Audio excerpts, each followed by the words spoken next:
ku shaqayn doonaa cadaalad baa ku shaqayn doonaa sidii odayaashu ay fareen sinaan baa ku shaqayn doonaa waxaan jecelahay xilka in la igu duceeyo celinayaa saaxiibkay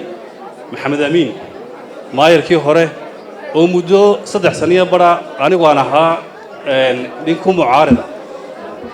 laakiin gobonimo sameeyo isagu ka mid noqday ragga maanta muxuu haayay codkiisii الله ما يراد بدو ما سنتهاي ما هاد عليا مدحوينها جمهورية الصومال مدن عبد الرحمن محمد عبد الله عرو هدي أنو يسبدلكو ضلك كان عيانو دعين أنا يقولنا ما تصدق ما يرمان هذين مركز مدحوينها جمهورية الصومال وحنوجا ما هاد عليا إنه وحي وبلن قاضي يشرعية دي إنه ما أنت موتشي أو مركز قولها يجو يستورتين سجونا أنو كوري من سيدي مدحويني هرانا أنو ورا ماذا صاح حدا أو قلاضي شرعية ونسكت دورين أنا كنا ما يكون نقطة مدحوين ما كحاجة ما هاد عليا وأنا نقول الشقيننا أنا بو حسبي وطني ما نهاي قالوا حسبي وطني كتير سبب حيد عدان إنك هو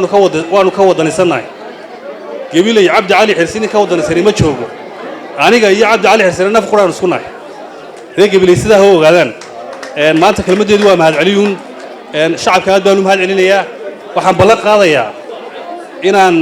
halkii maayirkii hore uu dhigay aan ka qaado oo aanu ka shaqeyno oo galahayo gacmaha isqabsadaan waxaan ku shaqeyn doonaa cadaalad baa ku shaqeyn doonaa sidii odayaashu ay fareen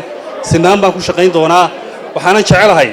xilka in la igu duceeyo dadweynaha reer Gabiley iyo Cuqaasha waxaan ka codsanayaa inay xilka maanta aan qaaday igu duceeyaan ila shaqeeyaan igarab istaagaan aad baad u mahadsantihiin tiimkii maayirkii hore la shaqeynayna waxaan leeyahay xil wareejintaad ku jirtaan oo ana idin la wareegaysaa oo la socda waxaan ku soo xidhayaa halhayskii saaxiibkay Cabdi Cali Xirsi ee ahaa rag baa kartidooda been ku kabee wixii aan karayaa korkayga wassalaamu calaykum waraxmatullaahi wabarakaatuh